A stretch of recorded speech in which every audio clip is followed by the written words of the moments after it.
Labor says President Trump's comments on China in the Oval Office will be a significant moment in Australian political history. Let's go live now to political reporter Eliza Edwards in Canberra. Eliza, the Prime Minister has been accused of failing to balance Australia's relationships with the US and China. That's right, Danica. As we saw in Laura's package, China remains a key issue for Scott Morrison on this trip to the US. It follows these pointed comments by President Trump in the Oval Office yesterday. Let's take a look. Well, obviously China is a threat to the world in a sense because they're building a military faster than anybody.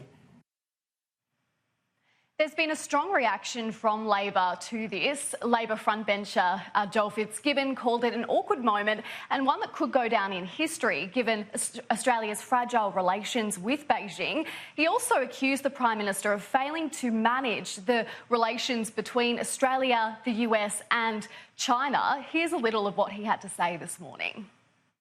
Look, I think it's a very awkward moment, that particular comment, but I think the timing of the visit is also awkward, and I think, obviously Washington has been very strategic in its timing.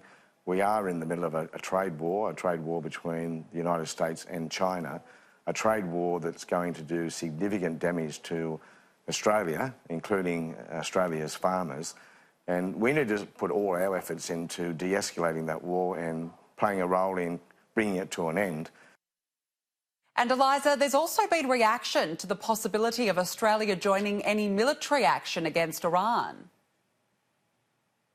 That's right, Danica. Even though both President Trump and Scott Morrison said they didn't discuss the prospect of Australia ramping up its involvement in the Strait of Hormuz, Labor's raised concerns about what may have been said behind the scenes. Government Minister Matt Canavan, in response to that, has told Sky News that Australia wouldn't necessarily follow the US into any further conflict if it eventuates. Let's take a look.